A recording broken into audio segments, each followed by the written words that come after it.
बहुत ही बढ़िया सवाल, लेवल 3 का सवाल फ्रॉम गेट 2025। CS शिफ्ट 2 कह लो या आयन कह लो या वो सारे ब्रांचेस कह लो जो सेम शिफ्ट सेम दिन पर हुए थे, क्योंकि उनका एप्टीट्यूड का सवाल सेम होता है। ठीक है, तो मुझे लगता है आपको पहली बात तो समझ में आ गई, ये गेट 2025 आयन या कंप्यूटर साइंस शिफ्ट 2 या जो भी ब्रांच है उसका ये सवाल है। सवाल ये है कि हमारे पास ABDC एक स्क्वायर है, राइट। क्या डेटा है कि ABDC इज स्क्वायर। दूसरी बात, ये जो APML है ये हमारे पास एक रेक्टेंगल है। अब एक ही डेटा दिया है कि AC हमारा 2 सेंटीमीटर है, तो अब आपको area of the rectangle APML बताना है और 4 ऑप्शन दे रखे हैं, 2√2, 4, 4√2। कमेंट करके बताना क्या है आंसर। वैसे ये लाइव क्लास है नहीं, बट हमारी आदत सी हो गई है, तो वीडियो को आप पॉज कर सकते हो और ट्राई कर सकते हो, फिर मेरे सोल्यूशन को देखना। अब एज अ टीचर मैं सोल्यूशन दे सकता हूँ, बट एज अ स्टूडेंट ही मैं सोल्यूशन दूंगा कि मैं गेट एग्जाम में बैठा हूँ और मेरे सामने ये सवाल आ रहा है, तो सबसे पहले मेरे दिमाग में आएगा कि मुझे चाहिए क्या। मुझे चाहिए area of rectangle. Area of rectangle होता क्या है सर? एरिया ऑफ रेक्टेंगल होता है लेंथ इंटू ब्रेथ, यही होता है एरिया ऑफ रेक्टेंगल।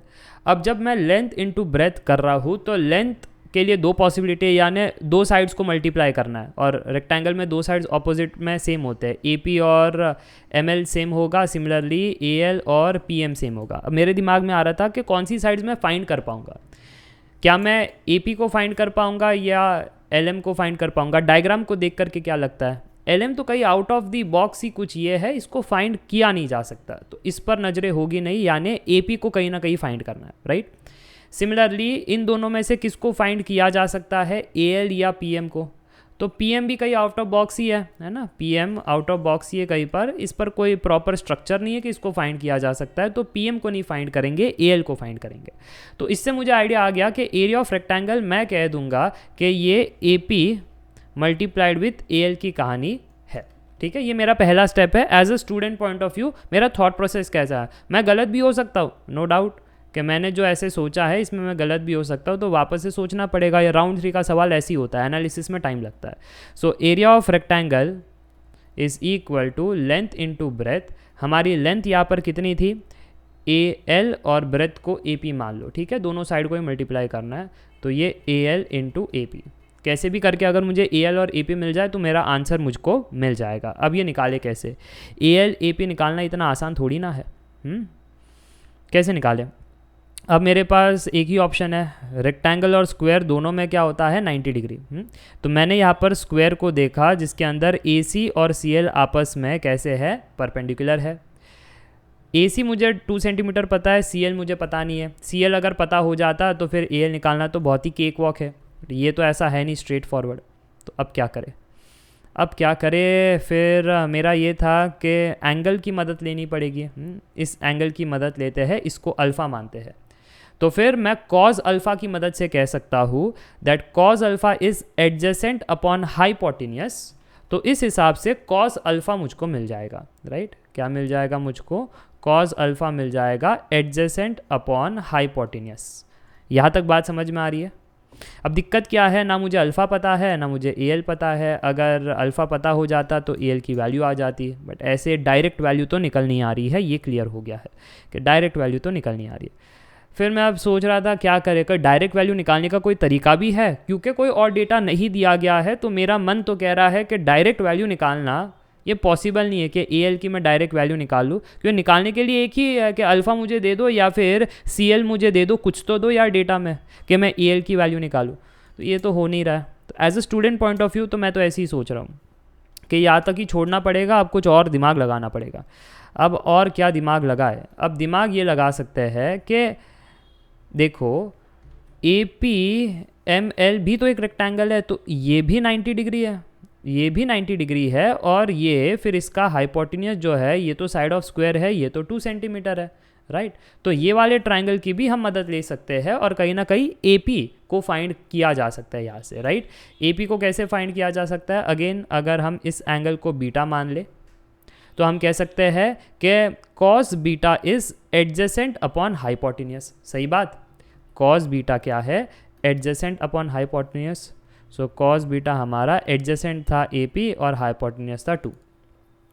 तो अगेन AP की तो एग्जैक्ट वैल्यू आ नहीं रही है क्योंकि बीटा हमें पता नहीं। क्या आपको बीटा पता है? नहीं, कोई एक्स्ट्रा डेटा भी नहीं दिया है कि AP को हम फाइंड कर सकते। अगर PB दिया होता तो सीधा पाइथागोरस लगा करके AP फाइंड कर लेते, तो वो भी नहीं है। अब कहीं ना कहीं दोनों में अल्फ़ा बीटा का खेला चल रहा है, कहीं ना कहीं कोई तो रिलेशन होना चाहिए, तब जा करके ही ये AL और AP की कहानी बन सकती है, नहीं तो बन ही नहीं सकती। अब मैं दिमाग लगा रहा था अल्फ़ा बीटा का कोई खेला कर सकते हैं, तो मेरे दिमाग में आइडिया आया कि भाई साहब कि यहाँ पर ये जो एंगल है, कलर में चेंज कर लेता हूँ, कि ये जो एंगल है ये 90 डिग्री है ना, स्क्वायर का एंगल है, ये 90 डिग्री है, राइट। तो अगर सिमिलरली ये रेक्टेंगल का एंगल भी 90 डिग्री है, ये रेक्टेंगल का एंगल भी 90 डिग्री है, तो अगर मैं इसको एक काम करते गामा मान लेता हूँ, तो एक रिलेशन मिल रहा है अल्फ़ा बीटा गामा में। ध्यान से देखना कि मैं अल्फ़ा प्लस गामा करूँ तो वो स्क्वायर का 90 डिग्री आ रहा है, right. Alpha plus gamma square का 90 डिग्री, और वही अगर मैं गामा प्लस बीटा करूँ तो रेक्टेंगल का 90 डिग्री, राइट। तो ये चीज़ से अब मुझे एक हिंट मिला है, और यही इंपॉर्टेंट हिंट था टू सॉल्व द क्वेश्चन कि अल्फ़ा बीटा में क्या रिलेशन है। ध्यान से देखो, इन दोनों को कर दो सब्ट्रैक्ट, अगले स्लाइड में कर दे सब्ट्रैक्ट। अगर इन दोनों को कर दो सब्ट्रैक्ट तो आंसर आपके सामने प्रकट हो जाएगा कुछ इस प्रकार कि सब्ट्रैक्शन करने के बाद गामा गामा कट गया, अल्फ़ा माइनस बीटा बचा, 90 माइनस 90 कट गया, 0 हो गया, यानी अल्फ़ा और बीटा सेम था। ओ डायरेक्टली तो नहीं दिखाई दे रहा था, है ना, कि अल्फ़ा बीटा सेम था, बट ये जो कॉन्सेप्ट है कि CAB 90 डिग्री है और PAL 90 डिग्री है ना, इस इक्वेशन की मदद से क्लियर हो गया अल्फ़ा बीटा सेम है। और अगर अल्फ़ा बीटा सेम है तो अब मज़े की बात क्या होगी मालूम है, ये इक्वेशन मॉडिफाई हो जाएंगे। कैसे मॉडिफाई हो जाएंगे कि ऊपर वाले से, ठीक है, अब ध्यान से देखना, ऊपर वाले से मैं कह सकता हूँ AL is 2 by cos alpha, और नीचे वाले से मैं कह सकता हूँ AP is 2 times cos beta, but क्योंकि बीटा और अल्फ़ा सेम है तो ये भी कॉस अल्फ़ा हो जाएगा। अब फाइनल आंसर आपको क्या चाहिए था, AL इंटू AP। AL आ गया है 2 बाई कॉज अल्फ़ा, AP कितना है 2 टाइम्स कॉज अल्फ़ा कटा, 2 इंटू 2 4 बना, और 4 था आपका option C, that is the correct answer. देखा आपने कैसे सॉल्व किया।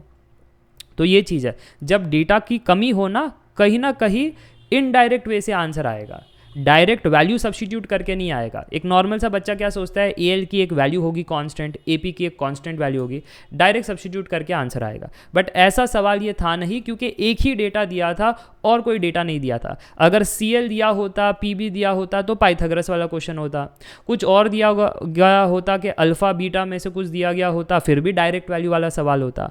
बट डायरेक्ट वैल्यू का ये सवाल नहीं था, इनडायरेक्ट वैल्यू का ये सवाल था, तो ऐसे आपको जाना था, ठीक है। तो काफ़ी बढ़िया सवाल था, और एप्टीट्यूड के मैंने सारे सॉल्यूशंस दे रखे थे, जो अभी अभी रिसेंट में मुझे और आ रहे हैं, तो वो मैं आपको बता रहा हूँ कि ये भी एक सवाल आया था, तो अच्छा सवाल था। वैसे अगर आप पढ़ना चाहते हो for GATE 2026 maths and aptitude from me, उस केस में आप Shrenik Jain study simplified app को डाउनलोड कर सकते हो। कोर्सेज लाइव हो चुके हैं for the 2026 exam. All in one subscription के अंदर 4 कोर्सेज इन 1 है। मैथ्स के सारे कॉन्सेप्ट्स, एप्टी के सारे कॉन्सेप्ट्स, मैथ्स के सारे PYQs, एप्टी के सारे PYQs, सारे ब्रांचेस के सारे ईयर्स के विथ ट्रिक्स एंड टेक्निक्स। तो आपको मदद हो जाएगी। इंग्लिश में भी है कोर्सेज, हिंदी में भी है। फ़र्क क्या है हिंदी इंग्लिश में? हिंदी में यानी ये वीडियो मैं बातें हिंदी में करूँगा, स्लाइड्स इंग्लिश में रहेगी। इंग्लिश कोर्सेज में everything would be in English, my speaking style, my writing style, everything would be in English. अगर सिर्फ कंसेप्ट कोर्स करना है तो वो भी है, सिर्फ प्रैक्टिस कोर्स करना है तो वो भी है, तो ये सुविधा भी दे रखी है, तो उस हिसाब से आप पढ़ाई कर सकते हो। Thank you for watching this video.